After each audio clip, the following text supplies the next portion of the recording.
Hola, buenas tardes. Vamos a ver ahora que una vez tenemos los trombos en el interior del organismo, tenemos que saber cómo evolucionan estos trombos, es decir, qué pasa con ellos una vez se han producido.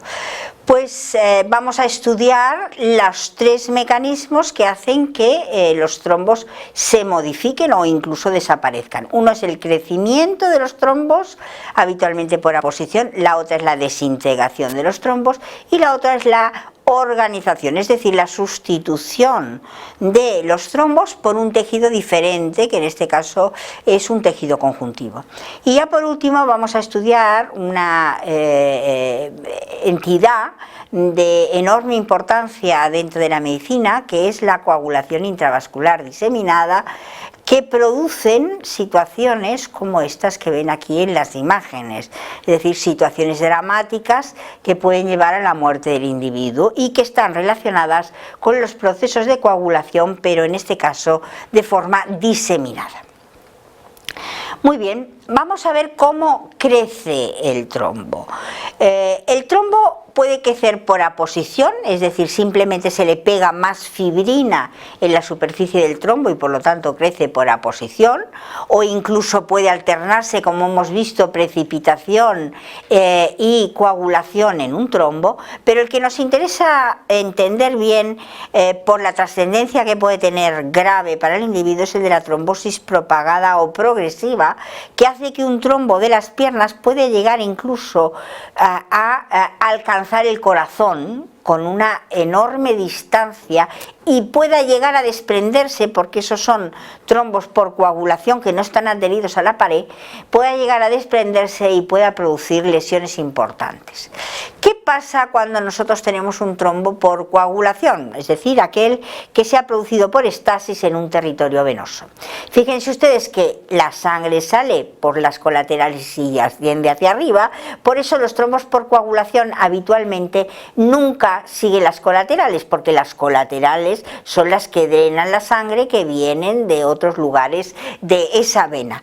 Pero el hecho de que suba hacia arriba la sangre hace que se invierta hacia atrás, haga un remolino a este nivel y ese remolino lesiona la pared del vaso y provoca un trombo blanco, es decir, un trombo por precipitación. Ese trombo por precipitación puede ir creciendo progresivamente y llega un momento en que oblitera la colateral. En ese momento en que oblitera la colateral, ¿qué nos pasa? Se nos produce un trombo por coagulación en la colateral obliterada, pero además fíjense ustedes que la sangre aquí ya no sube y por lo tanto tiene que subir a partir de esta colateral hacia arriba, hacia el corazón. Como sube hacia arriba, cae también la sangre hacia abajo, y hacia abajo la sangre cuando cae no puede salir por ningún lado. Por lo tanto, se produce a este nivel y a este nivel otro trombo por coagulación, porque la sangre queda parada. Este trombo por coagulación de nuevo está cerca de la colateral, la sangre entra por aquí y hace remolino hacia atrás, y por lo tanto al hacer remolino hacia atrás se produce un trombo blanco a consecuencia del roce con la pared. Consecuencia de esto, el trombo va subiendo y subiendo y subiendo y subiendo y puede llegar al corazón. ¿Qué características tiene? La cabeza de ese trombo siempre va a ser blanca, porque es la parte de más cercana al corazón, en la que hay el remolino de sangre que tira hacia atrás y provoca el trombo por precipitación, mientras que la cola es el trombo original que se ha producido por coagulación. Por lo tanto, la cola es de color rojo. Entonces aquí ven ustedes, la cabeza de ese trombo es un trombo blanco, la cola de ese trombo es un trombo rojo. La cabeza de ese trombo es un trombo blanco, la cola sería un trombo rojo. Por lo tanto, este proceso de propagación es gravísimo, porque conseguimos no solo llegar hasta el corazón, sino conseguimos un trombo de gran longitud que puede ser tremendo a la hora que se desprenda, porque no está adherido a la pared. ¿Qué más puede ocurrirle al trombo? El trombo se puede desintegrar, y de hecho se desintegra. ¿Por qué? porque en el momento que se produce una trombosis ya sabemos que se activa la fibrinólisis, y si la fibrinólisis se ve activada, la superficie de fibrina de encima del trombo va desapareciendo progresivamente. Lo que pasa es que hay sustancias, como por ejemplo los venenos de serpiente, que tienen un efecto fibrinolítico muy intenso y que se utilizan terapéuticamente, igual que determinados hongos, se utilizan terapéuticamente para disolver trombos que se han producido en el interior de nuestro organismo. Pero aparte de la fibrinólisis espontánea o la provocada exógenamente con medicamentos para favorecer esta fibrinólisis, tenemos dos formas de reblandecimiento en los trombos. Los trombos, a medida que se van produciendo, son un cuerpo extraño, y como tal cuerpo extraño provocan una reacción inflamatoria, y ya sabemos desde el día pasado que el primer elemento que sale en un proceso inflamatorio son siempre los polinucleares neutrófilos. ¿Y qué pasa entonces? El trombo se llena de polinucleares neutrófilos. ¿Y cuál es la característica de los polinucleares neutrófilos? Los polis tienen una gran cantidad de enzimas hidrolíticos en su interior, y los polis tienen una vida media muy corta, de tal manera que cuando empiezan a fagocitar se mueren en muy poco tiempo y liberan los enzimas hidrolíticos. ¿Esto qué hace? Pues que nos disuelve las proteínas que tiene ese trombo, nos disuelve la fibrina, nos hace como una fibrinólisis. Y entonces, ¿cómo se llamará esto?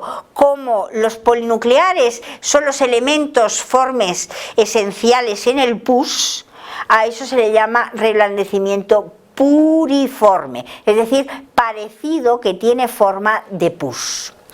Pero lógicamente, si el trombo está contaminado, entonces ya sí que es verdad que tenemos una enorme cantidad de polinucleares, y esos polinucleares nos destruyen rápidamente el trombo, y por lo tanto se produce un reblandecimiento purulento, es decir, con pus en su interior. El resultado de esto es que el trombo se fragmenta, y el trombo puede salir disparado dentro del torrente circulatorio en pequeños fragmentos.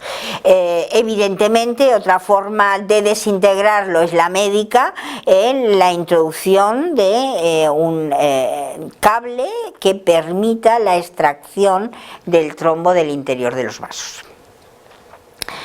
¿Qué problema tiene el reblandecimiento purulento? El reblandecimiento purulento se produce fundamentalmente cuando tenemos contaminación bacteriana, y uno de los trombos clásicos que tiene contaminación bacteriana es la endocarditis aguda bacteriana. Por eso, cuando hay una endocarditis aguda bacteriana, fíjense ustedes el destrozo, la destrucción que se produce en las válvulas cardíacas, y ese destrozo va asociado a que se desprenden trozos fragmentados de esa trombosis que se ha producido, esas verrugas que se han producido a este nivel, y esos trombos luego pueden aparecer en otros lugares del organismo, y lógicamente aparecen con las bacterias correspondientes que tenía dentro de la endocarditis. ¿Por qué es tan importante la fibrinólisis? ¿Y por qué es tan importante la fibrinólisis desde el punto de vista terapéutico? Bueno, uno de los problemas graves que tenemos en el siglo XXI son los ictus, es decir, las enfermedades arteriales por lesión trombótica o por hemorragia en el interior del cerebro, que ocurre en las personas mayores.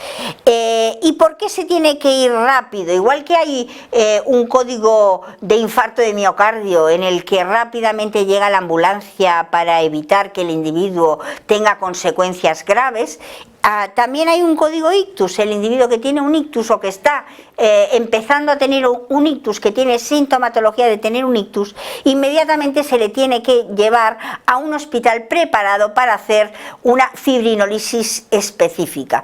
¿Y cómo se hace esta fibrinólisis? Se hace con un plasminógeno recombinado especial, que lo que intenta, por vía intravenosa por supuesto, que lo que intenta es disolver, antes de que el trombo vaya creciendo y sea indisoluble, disolver ese trombo que ha producido este infarto cerebral. De hecho, si pasan más de 3 o 4 horas después de que se ha producido el ictus, la fibrinólisis ya es inefectiva. Por lo tanto, hay una serie de condiciones que indican cuándo puede hacerse la fibrinólisis y cuándo no puede hacerse la fibrinólisis. ¿Qué otros mecanismos terapéuticos tenemos aparte de la fibrinólisis? Es decir, aparte de inyectar plasminógeno endovenoso, pues lo podemos facilitar que ese trombo se disuelva, se cuartee, se rompa, burbujeando aire en su interior. Es el propio aire que tenemos nosotros disuelto, son el propio nitrógeno que nosotros tenemos disuelto, que si le aplicamos ultrasonidos en diferentes grados, conseguimos que burbujee en el interior de los vasos sanguíneos y fragmente con más rapidez estos trombos. Es decir, que ultrasonidos más la aplicación del plasminógeno hace que esos trombos se disuelvan. Si no se consigue esto, ¿qué le pasa al trombo? El trombo habitualmente se organiza, es decir, es un cuerpo extraño y es sustituido por tejido fibroso. Cuando un trombo se organiza, primero es un proceso inflamatorio, pasa por una fase exudativa en la que hay polinucleares, fagocitan, hay un pequeño reblandecimiento puriforme, etc. Y luego entra la fase productiva. ¿Qué es la fase productiva? No la han estudiado todavía, pero yo tengo que adelantarme a ella. La fase productiva es aquella en la que se producen nuevas células y se producen nuevos vasos. Es decir, hay un crecimiento de un tejido que se llama tejido de granulación que se mete dentro del trombo y vasculariza todo este trombo, de tal manera que ese trombo se queda transformado en tejido fibroso, pero con vasos en su interior. ¿Qué le pasa a esos vasos? Como la sangre va de un lado al otro del vaso sanguíneo obstruido, aquí lo tenemos obstruido, la sangre presiona por aquí y presiona por aquí y tenemos vasos neoformados de paredes muy finas en el centro, resulta que la presión de esta sangre hace que estos vasos se rompan y al final lo que consigue es canalizar de un lado a otro del vaso obliterado y el resultado es esto que ven ustedes aquí. Fíjense ustedes, esto es una arteria renal canalizada con agujeros que permiten el paso de la sangre de un lado a otro. Esta es una arteria pulmonar canalizada con agujeros que permiten el paso de un lado a otro. Eso también es una arteria renal canalizada que permiten el paso de un lado a otro. Por lo tanto, la organización lo que hace es simplemente sustituirlo por tejido fibroso, pero tiene una cierta ventaja porque nos puede canalizar el trombo, lo cual es muy importante. Aquí lo vemos. Tenemos el trombo que luego sufre un proceso de reblandecimiento puriforme, luego se empieza a producir el tejido de granulación en la sangre periférica y lo rellena totalmente y al final puede llegar a canalizarlo. Dijimos que en esta clase íbamos también a tratar un fenómeno que es importante dentro de la medicina, que es el fenómeno de la coagulación intravascular diseminada. ¿Qué significa eso? Significa que todos los vasos del organismo tienen fenómenos de coagulación, pero no son los vasos grandes que son por mecanismo de precipitación, ni son los vasos venosos que son por los mecanismos de estasis, no. La coagulación se produce en las arteriolas y en los capilares. Eso significa que son vasos de muy pequeño calibre, vasos en los que los hematíes no pueden quedarse atrapados, vasos en los que para solidificarse la sangre solo puede haber fibrina y plaquetas. Por eso los trombos de la coagulación intravascular diseminada son trombos que se denominan hialinos, porque tiene este color rosado con la hematoxilina y no tienen prácticamente estructura interna porque están constituidos por fibrinas y plaquetas. Y está en todo el organismo. ¿Qué pasa? Si nosotros tenemos una coagulación en todo el organismo, ¿qué ocurre? Tenemos también una fibrinolisis aumentadísima en todo el organismo. Como esto está constituido exclusivamente por fibrina y plaquetas, que son tan pequeños, lo que ocurre es que esa fibrinolisis tan aumentada nos hace desaparecer estos trombos. Y el resultado es que nos cuesta encontrarlos. Por lo tanto, la definición de coagulación intravascular diseminada es aquella que se encuentran trombos hialinos en dos o más órganos. Realmente es diseminada, lo que pasa es que por el proceso de fibrinolisis los trombos hialinos nos han desaparecido y al final solo lo vemos en dos o más órganos. ¿Por qué dos? Porque si fuera uno podría ser un fenómeno local de ese órgano. Si son dos, ya el fenómeno no es local, el fenómeno está generalizado. ¿Qué gravedad nos tiene eso? Pues, entre otras cosas, que nos aumenta la fibrinolisis, y cuando nos aumenta la fibrinolisis, que destruye esos trombos fibrinos plaquetarios, vamos a tener problemas. Resultado y causas de la coagulación intravascular diseminada. En primer lugar, ¿qué es lo que puede producir una coagulación tan difusa? Pues que masivamente se libere toda la tromboplastina tisular. ¿Y en qué casos hay una liberación tan masiva? Pues en el caso de accidente obstétrico, y de hecho el 50% de las CITS se producen por accidentes obstétricos, en el caso de que haya una carcinomatosis masiva diseminada por vía hematógena, sobre todo si hay productos con moco, en el caso de quemaduras puede producirse una coagulación porque se quema una gran extensión, se destruye una gran extensión de tejido, y en el caso de las leucemias agudas, por ejemplo, cuando se las pone en tratamiento, que se matan todas las células malignas, como hay muchas en sangre periférica, eso puede producir una CIT. También puede haber la activación masiva de la tromboplastina plaquetaria, y esa se da en otra de las causas fundamentales de la coagulación intravascular diseminada, que es cuando tenemos una infección por bacilos o cocos gram negativos. ¿Por qué gram negativos? Esas bacterias o cocos, específicamente el meningococo o la flora colibacilar, la Escherichia coli, por ejemplo, son gram negativos porque lo que hay en el interior del citoplasma es una endotoxina. Entonces resulta que cuando nosotros tratamos con antibióticos estas bacterias, destruimos la bacteria, esta de aquí, y ¿qué es lo que hacemos? Liberamos la endotoxina, y esta endotoxina activa la tromboplastina plaquetaria de forma diseminada y nos provoca una coagulación intravascular diseminada. ¿Qué más podría ocurrir? La hemólisis masiva. Si tenemos una destrucción masiva de hematíes, también nos puede activar la tromboplastina plaquetaria, o incluso en una embolia adiposa también se nos puede producir una activación masiva de las plaquetas. Y ya por último, de los tres factores que tenemos de la coagulación, ¿cuál es el tercero? El que el flujo sanguíneo se nos altere, en este caso específicamente enlenteciendo el flujo sanguíneo. Por ejemplo, un individuo que tiene un shock, que ya sabemos que es un déficit entre el continente y el contenido, no tiene volumen minuto cardíaco y el flujo se para en la zona venosa. O el individuo que tiene un tapón masivo en el pulmón impide el retorno venoso al lado izquierdo y se para el flujo sanguíneo.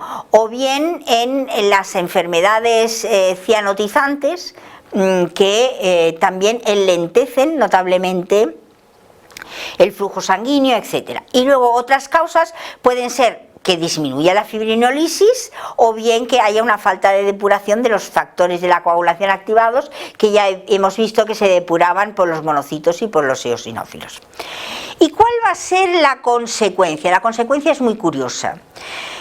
Porque resulta que tenemos una coagulación intravascular diseminada y estos individuos tienen hemorragias masivas por todas partes, y ahora veremos por qué.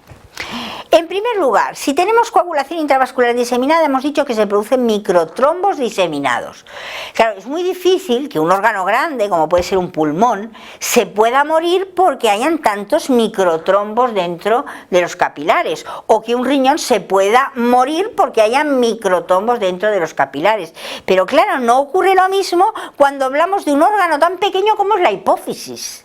La hipófisis, que es prácticamente de 4 o 5 milímetros, como mucho, si tenemos una coagulación intravascular diseminada, la perdemos.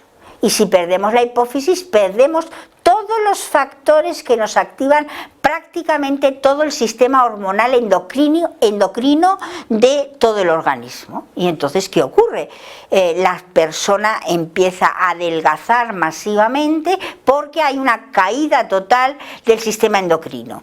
¿Y qué es lo que tenemos? Tenemos lo que se denomina el síndrome de Simon-Siehan, un adelgazamiento total de la persona, una caquexia de la persona, pero fíjense ustedes, las mamas están abultadas. ¿Por qué las mamas están abultadas? Pues porque el síndrome de Simon-Siehan es una de las consecuencias habituales de un accidente obstétrico y evidentemente las personas tienen las mamas abultadas porque son mamas lactantes.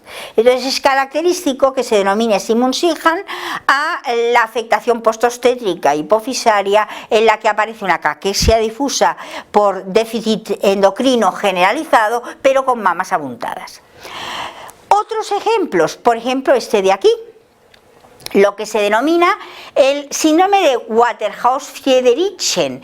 ¿Qué les pasa a estas personas? Típicamente personas con meningitis tienen hemorragias diseminadas. ¿Por qué? Porque los factores de la coagulación se han consumido. Hemos coagulado tanto que nos hemos quedado sin factores de la coagulación, y como se han consumido, el individuo tiene hemorragias y las tiene por todas partes, pero la más grave de todas es que la tenga a nivel de la cápsula suprarrenal, lo que se denomina como el síndrome de Waterhouse-Friedrichsen. ¿Por qué es grave que la tenga? Porque produce la caída de la adrenalina y la caída de las catecolaminas y el individuo fallece por falta de tono circulatorio general y por falta de tono cardíaco. Y ya por último, si nosotros tenemos trombos en todos los pequeños capilares, y saben que en un capilar prácticamente pasa un hematíe, si el hematíe va pasando por un capilar que tiene fibrina que lo va pinchando, ¿cuál es el resultado? Pues que pincha los hematíes y tenemos una anemia hemolítica. ¿Cuál es la cosa de la anemia hemolítica? La patología de los vasos sanguíneos de pequeño calibre. Por eso se llama anemia hemolítica microangiopática, y como pueden ver en sangre periférica, muchos de los hematíes están irregulares y están pinchados a consecuencia de pasar por los capilares con fibrina en su interior. Y visto esto, ¿cuáles son las consecuencias de la trombosis? En principio nosotros tenemos trombos porque las consecuencias son beneficiosas, es decir, los tenemos para evitar las hemorragias, para evitar que una lesión vascular se pueda reparar perfectamente. Si tenemos sacos dentro de los vasos para rellenar los aneurismas, pero el problema es que a veces las trombosis tienen consecuencias nocivas. ¿Cuáles son?